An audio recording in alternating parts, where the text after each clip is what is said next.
Hello friends, welcome to my channel. ನೀವು ನೋಡ್ತಾ ಇದ್ದೀರಾ ಕಾವ್ಯ ಮತ್ತು ಯೂಟ್ಯೂಬ್ ಚಾನಲ್. ಎಲ್ಲರೂ ಹೇಗಿದ್ದೀರಾ? ಐ ಹೋಪ್ ಎಲ್ಲರೂ ಚೆನ್ನಾಗಿದ್ದೀರಾ ಅಂತ ಅನ್ಕೊತೀನಿ. ನಾನು ಕೂಡ ಚೆನ್ನಾಗಿದ್ದೀನಿ. ಫ್ರೆಂಡ್ಸ್, ಇವತ್ತು ನಾನು ಹೇಳಕ್ಕೆ ಬಂದಿರೋಂಥ ವಿಷಯ ಏನಪ್ಪ ಅಂದರೆ, ಆಲ್ರೆಡಿ ನಿಮ್ಗೆ ಗೊತ್ತಿದೆ. ಮೀನ್ಸ್ ತಮ್ನೇಲ್ ನೋಡೇನೆ, ಟೈಟಲ್ ನೋಡೇನೆ ನಿಮ್ಗೆ ಗೊತ್ತಾಗಿದೆ.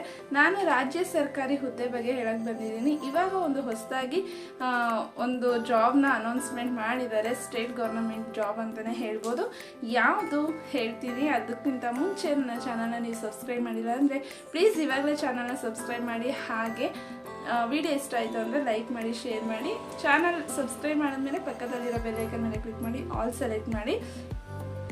ಬನ್ನಿ, ಯಾವ ಹುದ್ದೆ, ಹಾಗೆ ಅದಕ್ಕೆ ಎಷ್ಟು ನಾವು ಅಂದರೆ ಫೀಸ್ನ ಪೇ ಮಾಡಬೇಕು, ಅದಕ್ಕೆ ಏನೇನು ಡಾಕ್ಯುಮೆಂಟ್ಸ್ ಬೇಕು ಎಲ್ಲನೂ ನಾನು ನಿಮಗೆ ತಿಳಿಸ್ಕೊಡ್ತೀನಿ. ಹೇಗೆ ಅಪ್ಲೈ ಮಾಡೋದು ಇದನ್ನೆಲ್ಲ ನಾನು ನಿಮಗೆ ತಿಳಿಸ್ಕೊಡ್ತೀನಿ. ಫಸ್ಟ್ ಆಫ್ ಆಲ್ ಯಾವುದ್ರಲ್ಲಿ ಅಂತ ಅಂದರೆ, ರಾಜ್ಯ ಸರ್ಕಾರಿ ಹುದ್ದೆ ಬಂದು ಮಹಿಳಾ ಮತ್ತು ಮಕ್ಕಳ ಅಭಿವೃದ್ಧಿ ಇಲಾಖೆ. ಮಹಿಳಾ ಮತ್ತು ಮಕ್ಕಳ ಅಭಿವೃದ್ಧಿ ಇಲಾಖೆಯಲ್ಲಿ ನಿಮಗೆ ಈ ಒಂದು ಪೋಸ್ಟನ್ನ ನೋಡ್ಬೋದು. ಎಲ್ಲಿ ಅಂತ ಅಂದರೆ ತುಮಕೂರು, ಮಹಿಳಾ ಮತ್ತು ಮಕ್ಕಳ ಅಭಿವೃದ್ಧಿ ಇಲಾಖೆ ತುಮಕೂರು ಅಂತ. ಸೊ ಇಲ್ಲಿ ಹುದ್ದೆ ಹೆಸರು ಬಂದ್ಬಿಟ್ಟು ಏನಪ್ಪ ಅಂದರೆ ಅಂಗನವಾಡಿ ಕಾರ್ಯಕರ್ತೆ ಮತ್ತು ಎರಡನೇದು ಅಂಗನವಾಡಿ ಸಹಾಯಕಿ. ಮೀನ್ಸ್ ಅಂಗನವಾಡಿದಲ್ಲಿ ವರ್ಕ್ ಮಾಡೋರು, ಅವರಿಗೆ ಹೆಲ್ಪರು. ಈ ಎರಡು ಪೋಸ್ಟನ್ನ ಕಂಡಕ್ಟ್ ಮಾಡಿದ್ದಾರೆ. ನೆಕ್ಸ್ಟ್ ಬಂದ್ಬಿಟ್ಟು ಟೋಟಲ್ ಹುದ್ದೆಗಳ ಸಂಖ್ಯೆ ಎಷ್ಟಿದೆ ಅಂತ ಹೇಳಿದ್ರೆ, ಮೊದಲನೇದು ಕಾರ್ಯಕರ್ತೆ ಹುದ್ದೆಗೆ 106 ಪೋಸ್ಟು ಖಾಲಿ ಇದೆ ಅಂತ ಹೇಳ್ಬೋದು. ಮತ್ತೆ ಸಹಾಯಕಿ ಹುದ್ದೆಗೆ ಅಂದರೆ ಹೆಲ್ಪರ್, ಅಂಗನವಾಡಿ ಸಹಾಯಕಿ ಹುದ್ದೆ ಬಂದ್ಬಿಟ್ಟು 278 ಹುದ್ದೆ ಖಾಲಿ ಇದೆ. ಇದಕ್ಕೆ ವಿದ್ಯಾರ್ಹತೆ ಏನು ಬೇಕು, ಎಜುಕೇಷನ್ ಏನಿರಬೇಕು, ಅಂಗನವಾಡಿ ಕಾರ್ಯಕರ್ತೆಯರಿಗೆ ಎಜುಕೇಷನ್ ಏನಿರಬೇಕಪ್ಪ ಅಂತಂದರೆ ದ್ವಿತೀಯ PUC ಪಾಸ್ ಆಗಿರಬೇಕು. ಮತ್ತೆ 10ನೇ ತರಗತಿಯಲ್ಲಿ ಕನ್ನಡ ಭಾಷೆಯನ್ನು ಪ್ರಥಮ ಅಥವಾ ದ್ವಿತೀಯ ಭಾಷೆಯನ್ನಾಗಿ ಓದಿರಬೇಕು. ಅಂದರೆ ಏನಪ್ಪ ಅಂದರೆ ಸೆಕೆಂಡ್ PUC ಪಾಸ್ ಆಗಿರಬೇಕು. ಹಾಗೆ ನಾವು 10ನೇ ಕ್ಲಾಸಲ್ಲಿ ಅಂದರೆ SSLCಯಲ್ಲಿ ಬಂದ್ಬಿಟ್ಟು ಪ್ರಥಮ ಭಾಷೆ ಫಸ್ಟ್ ಲ್ಯಾಂಗ್ವೇಜು ಅಥವಾ ಸೆಕೆಂಡ್ ಲ್ಯಾಂಗ್ವೇಜ್ ಕನ್ನಡನೇ ಆಗಿರಬೇಕು, ಕನ್ನಡದಲ್ಲೇ ಓದಿರಬೇಕು. ಮತ್ತು ಅಂಗನವಾಡಿ ಸಹಾಯಕಿಗೆ ಏನು ಓದಿರಬೇಕು ಅಂತಂದರೆ 10ನೇ ತರಗತಿ ಪಾಸ್ ಆಗಿದ್ರೆ ಸಾಕು, ಮೀನ್ಸ್ SSLC ಪಾಸ್ ಆಗಿದ್ರೆ ಸಾಕು. ಅದಾದಮೇಲೆ ಇದಕ್ಕೆ ವಯಸ್ಸಿನ ಮಿತಿ ಏನಪ್ಪ ಅಂತ ಅಂದರೆ, ಸಾಮಾನ್ಯ ವರ್ಗದವ್ರಿಗೆ 19ರಿಂದ 35 ವರ್ಷ ಇರುತ್ತೆ. ಮೀಸಲಾತಿಗೆ ಅನುಗುಣವಾಗಿ ಸಡಿಲಿಕೆ ಅವರು ಕೊಡ್ತಾರೆ. ಓಕೆನಾ.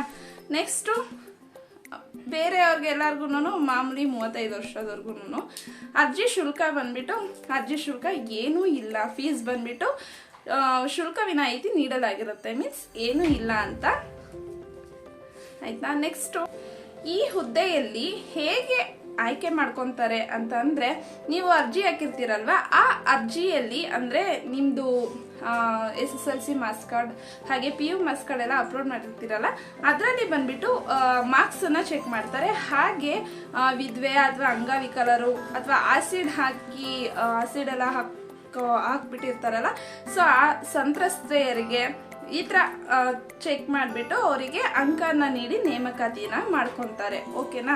ನೆಕ್ಸ್ಟು ಅರ್ಜಿ ಸಲ್ಲಿಸುವ ವಿಧಾನ ಹೇಗೆ ಅಂತ ಅಂದರೆ, ಅಧಿಕೃತ ವೆಬ್ಸೈಟ್ ಪ್ರವೇಶಿಸಿ ಆನ್ಲೈನ್ ಮೂಲಕ ಅರ್ಜಿ ಸಲ್ಲಿಸಬೇಕು. ವೆಬ್ಸೈಟ್ ಒಂದಿದೆ, ಅದನ್ನು ನಾನು ಕೆಳಗಡೆ ಲಿಂಕಲ್ಲಿ ಹಾಕಿರ್ತೀನಿ, ಡಿಸ್ಕ್ರಿಪ್ಷನಲ್ಲೂ ಹಾಕಿರ್ತೀನಿ, ಹಾಗೆ ಸ್ಕ್ರೀನ್ ಮೇಲೂ ಬರುತ್ತೆ ಯಾವ ವೆಬ್ಸೈಟು ಅಂತ. ಆ ವೆಬ್ಸೈಟ್ ಚೆಕ್ ಮಾಡಿ ಅಲ್ಲಿ ಅಪ್ಲಿಕೇಶನ್ ಬರುತ್ತೆ, ನೀವು ಅಪ್ಲೈ ಮಾಡ್ಬೋದು. ಈ ಹುದ್ದೆಗೆ ಜಾಬ್ನ ಅಪ್ಲೈ ಮಾಡ್ಬೋದು. ಹಾಗೆ ಅರ್ಜಿ ಸಲ್ಲಿಸಲು ಪ್ರಾರಂಭದ ದಿನಾಂಕ ಯಾವುದು ಅಂದರೆ 10 ಜನವರಿ 10ರಿಂದ ಬಂದ್ಬಿಟ್ಟು ಜನವರಿ 10, 2024ರಿಂದ ಫೆಬ್ರವರಿ 5, 2024 ಒಳಗಡೆ ನೀವು ಅರ್ಜಿಯನ್ನು ಸಲ್ಲಿಸಬೇಕು. ಆಯಿತಾ.